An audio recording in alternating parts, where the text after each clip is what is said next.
Hi, I'm Caitlin. Welcome or welcome back to my channel. Today I'm going to be talking you through all the books I've picked for my October TBR. So this month I haven't actually got much of a TBR. It's more like a tentative list of possibilities. So I am predominantly going through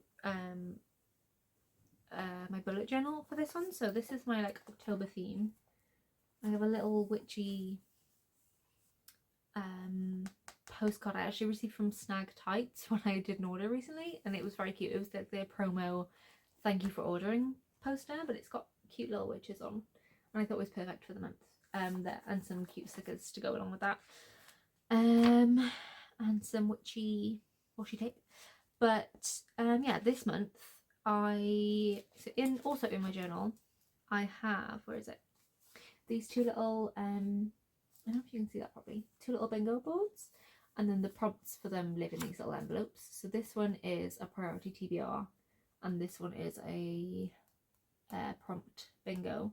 And once I've read them, I put little silver stars on them, which you can probably see. So I've read a lot, well, read or DNF'd or unhauled a lot of the priority TBR, which was mostly just the books that had been on my TBR for the longest, or series I've been meaning to start and things. And then this side, which is the prompt, I'm trying to see so you can't get the glare. This side, which is the prompts, there are less that I filled. So I picked quite a few of my monthly reads from that. So I've got the little slips here from inside that little envelope. I'm not making sense today. These are the little slips that live in the envelope, and then each one has like a corresponding number, which is a number on the board, and then when I've completed it I get to put a little star on the number. I haven't actually decided what happens when I get bingo yet. Probably just get more money to spend on books, but maybe next year I'll actually put like a better plan in place for what happens when I get a line and a house and things. But yeah, anyway, so I picked, did I pick 4? I picked 4. And then I also have my monthly read with my best friend and my year in Aldia for G's Magical Readathon that she does thing, the monthly pick for that one. So truthfully, it's a week into October already when I've started this, so I've already read one of the books that was on the priority TBR that I picked out, and that was The Reckless Afterlife of Harriet Stoker, which I will briefly tell you what it's about because it was on my TBR. And that in that one we follow Harriet Stoker, who at the beginning of the book she unfortunately passes away. She, like an unfortunate freak accident type of thing. Sorry, my dog, you can hear my dog. A complete unfortunate accident type of thing, and she turns into a ghost, and then we follow her in her ghostly afterlife, where she is kind of going along on this crazy journey to try and get back to her family, but in their world, once you pass away you can't leave where your body was, like there's a certain radius around where you actually passed, where you can go, and she needs to get back to her family, which is obviously not where she died. And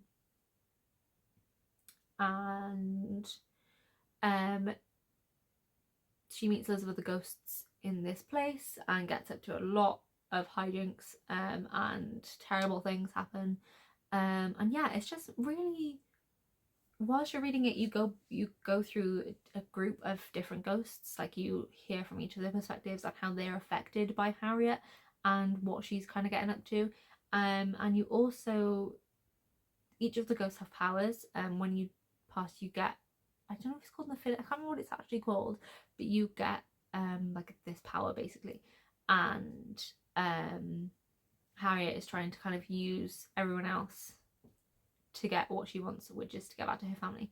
And one of the ghosts have the power to look into the future and the past, and basically to kind of see into both of those things, and you're hearing from that character, they're kind of like dropping you little hints and tidbits about they know what's going to happen at the end, so you're kind of getting drip fed all of this info whilst hearing from the other characters, which I really enjoyed. But yeah, it's kind of hard to explain what it's about because it's in the title, The Reckless Afterlife of Harriet Stoker. It's just like she gets up to some real things and that's what you're basically reading about. Yeah, so that was from my priority TBR. I tend to pick one of those a month, but now that there's only 3 months left of the year, I kind of need to speed up with a few of those. But I think the rest of the books on that TBR are series, so that's a bit of a pain. But then, so I picked 4. Oh, well, I'll go through. So then, for my bestie buddy read with my best friend, we haven't really decided on one book this month. We're going to an event at the end of the month to see BK Borison talk about her newest book. So we both said we wanted to read a BK Borison book this month, but I only have one left, and I'm technically halfway through that anyway, so I don't really have any of her books left. So I'm not sure what we're going to do yet, but I'm sure I'll tell you maybe in my wrap up what we ended up reading. And then for my Magical Readathon Year in Aldea challenge, I got the prompt to read a debut, which could be anything. I've got so many books that are debuts on my shelves. But tentatively, I've put in Bitten by Jordan Stephanie Gray, because this is my only proof copy for October. I think this has already come out now when this video goes up. It came out on the 2nd of October.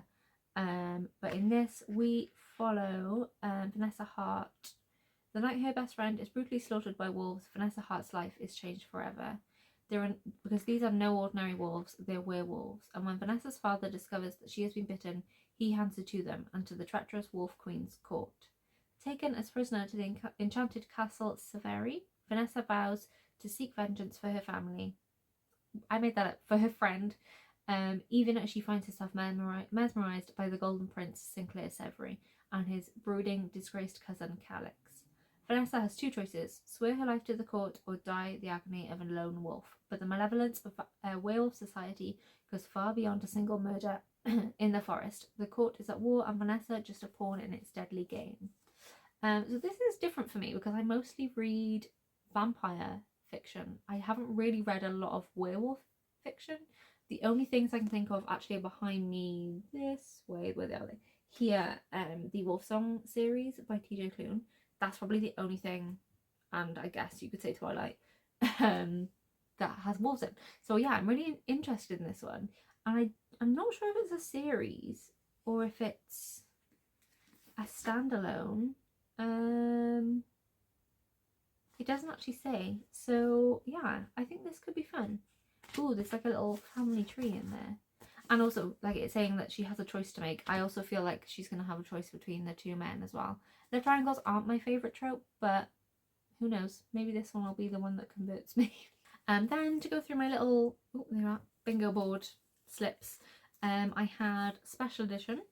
And that, honestly, I have so many special editions. I used to be a subscriber for Illumicrate and Fairy Loot.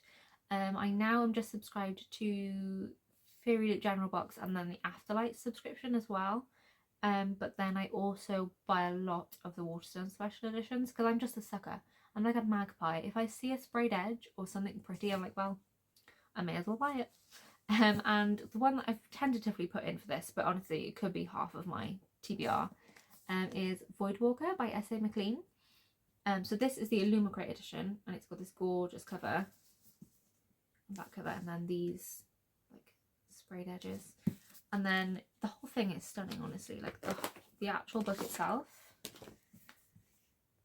is really pretty. It's like printed hardcover, which honestly is my favourite customization for a book. And then some gorgeous pen papers with our main characters. But I read The Phoenix Keeper by S.A. McLean a couple of years ago, and honestly that's now one of my favourite books. I absolutely love that story. It was actually, I recommended it in my fall recommendations video, autumn recommendations video that I posted recently, so go check that out if you want to hear more about S.A. McLean's other book. This one, we follow Fee, and she is a void walker, which is quite, oh sorry, my dog just decided to jump on the bed and scared me. So in this one we follow Fee, who is a void walker, which is quite a unique talent in her world, where she can see curtains into the void. So she lives in a world where there are 4 main planes which you live on, which all follow seasons, and only like you can travel between them through these on these bridges, which everyone can do, but only certain people, including Fee, can see the curtains into this realm, so she can kind of go in and out without having to go through the general checkpoints kind of thing. And this world is ruled over by a race of, I think they're technically Fae. They're called Dayari, or that's at least how I pronounce it. And each kind of, what's it called? Each territory, major village, has a Dayari that rules over it, and these Dayari actually survive by eating humans. So most of the rulers request a sacrifice of a human every so often. I think it's like usually once a year, to kind of protect and watch over that town, village. And the territory which Fee lives in and works from, their Dayari doesn't require any sacrifices. He's quite quiet, keeps to himself. As long as no one gets in trouble, he just keeps out of their way. But unfortunately, Fee kind of gets tangled in that when she gets hired to smuggle some explosives into the capital city where the Dayari lives, and then the building, the big like capital city building, gets blown up, and she is caught for that crime. I forgot to say, she's a smuggler, so she uses her powers to go in and out of the void to smuggle things across the different planes, which is illegal. But yeah, she gets caught up in this plot, and then the Dayari, who I think his name's Antel, who she helps plot against, enlists her help to figure out who was trying to kill him. And yeah, full disclosure, I've already started this. I'm like 168 pages in, and I'm enjoying it so far. Not a lot has happened. Like, what I told you can be found in the synopsis, and that's already happened within the first 100, probably 100 pages actually. But yeah, it's quite a lot to kind of keep up with the world, and there's a lot of information given to you all at once about these different creatures and the different planes and the powers and things. So yeah, it's a lot to kind of go through at first, but I think now I'm kind of wrapping my head around it, so I'm intrigued to see where we're going with this. Then another prompt that I picked out from the, I'll say the jar, it's not a jar, from the envelope, was to start a series, and I currently am undecided with what book I'm going to put in there. Technically I could put in Voidwalker, because this is the first in like a duology, I think, and then I can do something else for special edition. But then also I have a lot of series on my shelves that I haven't read, sometimes full series as well, which is embarrassing. Some of the books in the other, on the other bingo board, I've got like the Jade City series, so that I could start reading that series. I've got the Little Thieves series by Margaret Owen, which I own the whole trilogy. Haven't read any of that. I've got One Dark Window, Two Twisted Crowns.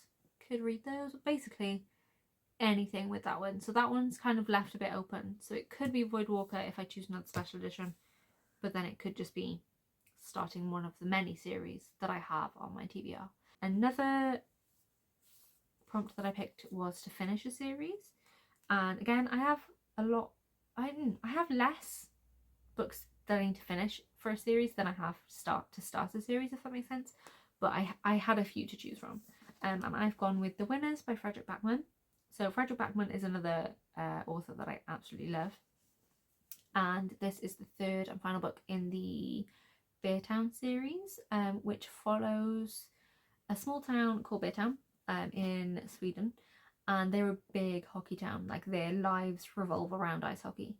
And we follow a lot of the inhabitants of the town, but the main aspect of that first book is a tragedy happens, and it's how the town survives, kind of thing, how they rally around, which side they pick for the events that unfold, and yeah, the repercussions of the actions of the characters. I don't really want to give anything away, because I think the best way to go into to Frederick Backman's books is mostly blind, with no expectations, because then he can kind of just blow your expectations out the water, basically. He is very, very good at drip feeding you things and giving you an idea of what you think is going to happen, and then completely changing it, and you have no idea what's going on, and you're like, how did we get here? What on earth? So this is another series. I think I have actually read books 1 and 2 this year, which is good for me. Usually it would take a lot longer for me to get through the series. But this is chunky. It's almost 700 pages. And I've started this one. I'm on page 140, and I don't know what's going on. Like, there's so much happening 140 pages in, and I don't know where it's going to go or what's going to happen, and I'm quite scared. But yeah, he's a very, very good writer, and these are translated from Swedish, and I honestly, they're the best translations I've ever read. I read a lot. I say a lot. I've read some Korean and Japanese translated works, and some I can find translations sometimes quite clunky, but this, you can hear his voice through the translation, like, and that is kudos to the people who work on these. So this series is Neil Smith. I think there's another person who also works on Backman's work. But yeah, for an author, for the jokes and just his particular way of storytelling to come through, not just a translation, but yeah, I just find it incredibly interesting that he's still able to hit in not even his first language. But yeah, I am a big fan of Frederick Backman, and I think after this I've only got one more book of his to read, and then I would have caught up and read all of his books, which is quite sad. Maybe that's why I'm sad to finish this series. But yeah, I think I'm gonna cry in this at some point, because things are gonna happen, sad things are gonna happen. I probably will cry. The last prompt for now that I've picked out is mystery or thriller. And for that one, again, I have quite a few that I could go with on my TBR, so this might change, but for now I've gone with The Blonde Who Came In From the Cold by Ali Carter. And I would class this as a mystery, but I don't know whether they're like romance mysteries. So in the first one of this, we follow a woman who wakes up in the snow in a random country, has no idea where she is, why she's there, and there are people chasing her, and she doesn't know who they are or why they're chasing her. And she ends up teaming up with I don't know if he's FBI or CIA, I think he's CIA, with an agent anyway, to try and work alongside him and discover why she's being chased, what she's done to deserve this, whilst he's also kind of solving a mission for the CIA. But they're very fun, very fast paced, and a bit wild. Another one where it keeps you guessing the entire time. I really didn't know what was going on for most of the first novel, but I loved it. It was so fun. I remember reading Ali Carter's YA when I was younger. So she did the, what was it called? Gallagher Girls, I think was what it was called. It was like a spy school for girls, where like a boarding school where they're all prim and proper, but it's actually for spies. It kind of gave me like St. Trinian's vibes. But yeah, this is her first kind of more adult foray. She's kind of going into that, like I said, mystery romance era. But yeah, I'm very excited for this. I really, really enjoyed the first one. Like I said, I read that last year. That is the last in my tentative TBR stack. I like the colour theme I've got going on this month. Ooh, they're very like blue and purple. Also sorry if the lighting has suddenly gone. It's kind of getting late now, and UK lighting is really bad at this time of the year. But yeah, so these are the books I want to get through in October. I'm hoping to read more than this, and I still obviously have an extra 3 really alongside these to pick prompts for, to pick books for those prompts.